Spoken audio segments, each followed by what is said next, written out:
Hello, welcome to Shave&Butcher. Happy New Year. Hope the year has started well for you. Mine is a little sideways so far. I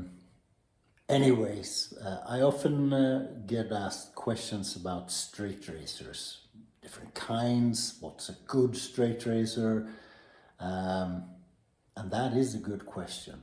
It's all in the eye of the beholder, I guess. But today I'll go through different kinds of straight razors, the parts, types of material, etc. And hopefully you get something juicy, meaty out of it.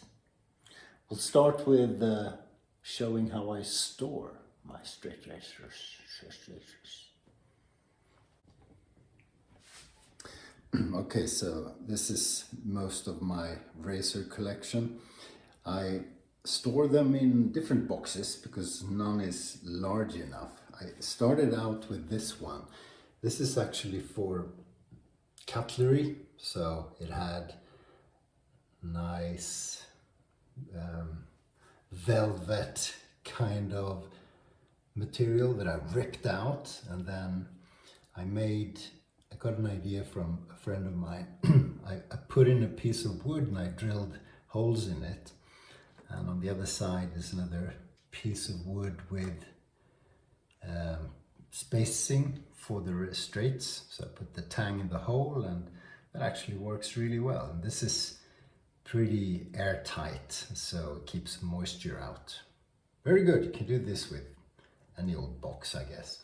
This is one that my friend Nicholas made for me, a simple version. He's got a beauty of a drawer, right, actually. But this is an old cigar box, same principle.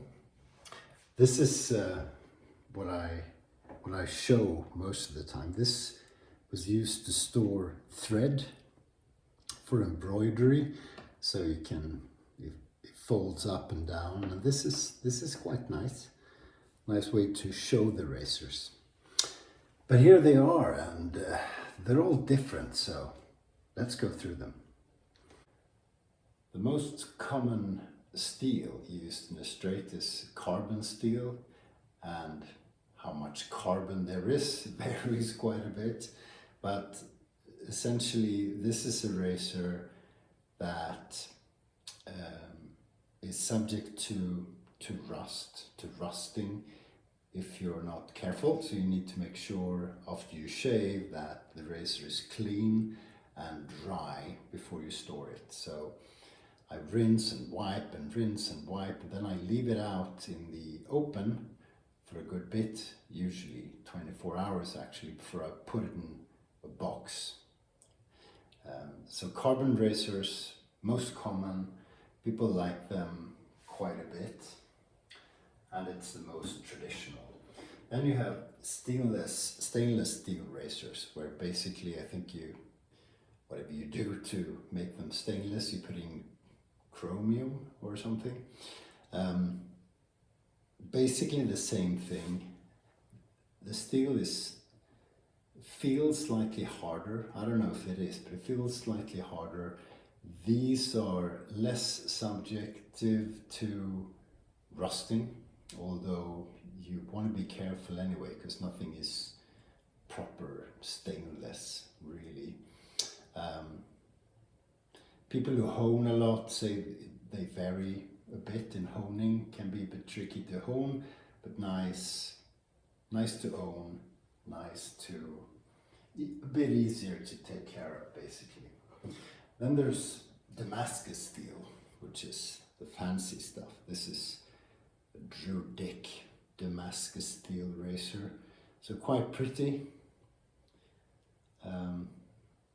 That's all I know about Damascus steel. Well, the manufacturing process obviously is a bit particular. You can research that. It's pretty cool when they make them. So that's material. Then of course you have different materials in the scales. The scales is it's this thing, the handle basically. A lot of them are plastic or acrylic, whatever you may say. They come in all different kinds of colors and shape. Pretty nice. Not the most traditional. If you want to go really traditional, these are original and they're well over 100 years old. This is bone, or no, it's probably horn actually. Original with, this is some lead inlays, quite pretty. And then you have different kinds of wood, really up to your preference and what you like in terms of looks. The most, am I getting fat? Jesus. Getting fat, says the wife. You've been fat for a long time. Anyway, the grinds is what mainly separates different straight racers from each other. So you have everything from, well, let's pick another one. You have anything from a near wedge. So the grind is basically the shape of the toe. A proper wedge is absolutely triangular. I've never seen one, and I don't know how you would hone them, because you need some sort of cavity here to be able to properly hone, because you put the spine on the stone and then the edge on the hone, and you need some kind of cavity, otherwise it doesn't work. But this one is pretty near wedge, so it's almost straight. Then you have all kinds of variations in between. Let's pick this one. This is a half hollow, so you see quite a bit more concave in the shape, and it always ends up really narrow at the toe. So a half hollow gives the weight and stability of a wedge, but still it's a little bit more fun and easy to use, like a hollow racer. In between those you have quarter hollows, and then you have 3/4 hollows, etc. And then you have proper hollow racers. So this is very hollow. The toe is very thin for quite the distance before you reach the end of it. You can see it more visibly in this one. This is a 1-inch racer. Can you see properly on the television? I hope so. So this is very concave, and the blade is super thin for quite a while before it ends up in the toe area. So what grinds are good? Well, it really is a preference. Most people, I would say, prefer a proper hollow racer. They give more feedback, they sound more, gives a good feel. Probably a little bit easier to use than a wedge. So as a starting racer, I would choose a full hollow racer. Some are called extra full hollow. I don't know what's the difference. If it's hollow, it's kind of hollow. But that's the grind. Then you have different points. You can stay with this one. Point toe, I don't know what the correct terminology is, but this is a round point or a round toe. Quite traditional, very common in Germany, Sweden for racers. Then you have square racers. This one is 90 degrees pretty much all the way. If it's absolutely square, then this toe, the point, will be very, very tricky to shave with because you can easily cut yourself when you move it around your face. This has been dulled down just a little bit, and that's advisable, really. Then there are Spanish points, French points. I don't have a French point razor actually. What I can show you is barber's notch. So it's this cavity. Oh, don't cut yourself. This cavity here is called the barber's notch, and it was designed because it's good for barbers. It's an easy way for a barber to open the razor. So he would be busy with his other hand. He would put the barber's notch in his pocket, and then it opens easily. Now, we don't need that when we're shaving as hobbyists, but it's kind of nice, kind of a nice design. This is probably, by the way, the most traditional of traditional straight razors. This is a Shave&Butcher from Sheffield. It's a full inch, sort of hollow. It's called, what is it called? It's called hollow, but it's not as hollow as super modern razors. This is more like a half hollow or quarter hollow razor, but it has this smiling blade, so a bit of a smile to the blade, and this is quite beautiful. Niklas, who's also my homemeister and who engineered the design of the storage boxes, made the scales from buffalo horn. Quite nice. Okay, different widths. So the width of the razor is the distance of, from here to here of the razor. What is good? What do you like? It really is a matter of preference. The easiest to use is probably a 5/8 of an inch or 6/8 of an inch. This is 5/8. You can compare that to my biggest razor is this one. This is 9/8. So a massive razor and a heavy one as well. And they go all the way down to basically 3/8 of an inch. This will be 3.5.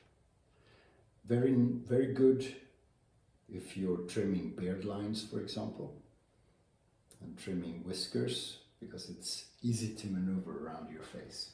Size does not mean better quality, it's the looks and maneuverability. But 5/8 to 6/8 is pretty good. You have different tangs, or what do you call it? Yeah, I call this a tang. This is where you hold the razor. So most people hold the razor like that. They can vary a little bit. This one has jimps on it, which is quite good because you get a good grip, especially if you're nervous or a beginner, or if your hand is wet. Although your hand should not be wet when you use a straight razor. Then you can have this is a monkey tail on the Drudic. So it makes no difference to the usage of the razor, but it looks kind of cool.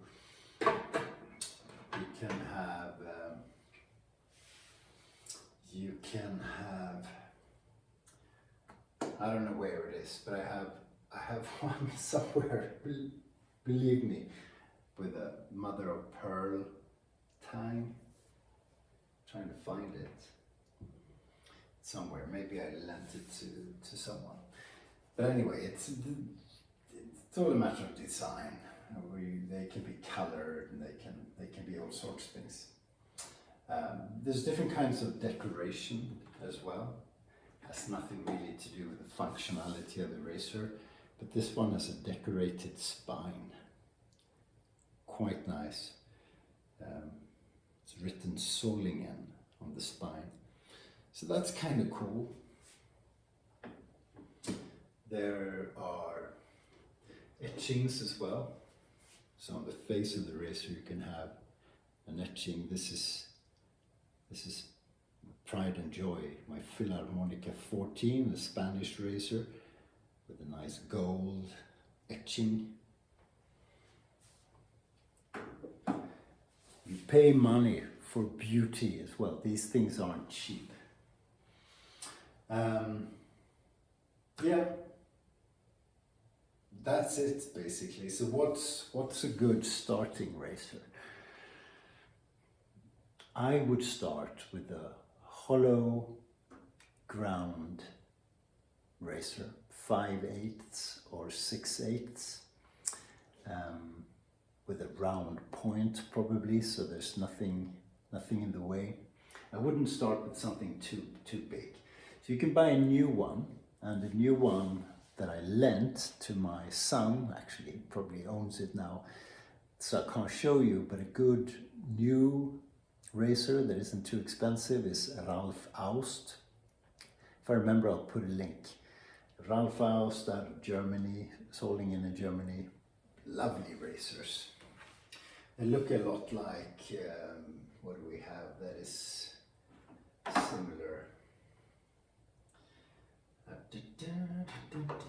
What's typical? Yeah, probably this one. So they look like this. So this I bought secondhand, which is another option. It's a good way of saving money, plus you can get a classic. Now, if you buy your first razor, I would find a Facebook group or some other kind of group where there are professional wet shavers, or professional, true hobbyists who know what they're talking about. Buy, sell, trade Facebook groups, for example, where you can identify people you can trust, and you can identify people who hone properly. So you buy a razor that is ready to use when you first put it in action. A lot of razors are advertised as shave ready. Usually they aren't. Ralf Aust actually send theirs out shave ready, but few people do.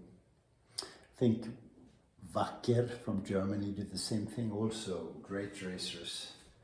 I have one somewhere. Or you spend way less and you get a 5/8 full hollow razor from a buy-sell trade group. Find one in your country, probably.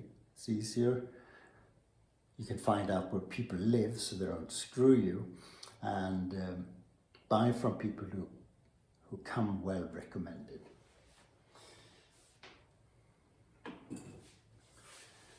Good luck, have fun. Thanks for watching. Stay sharp.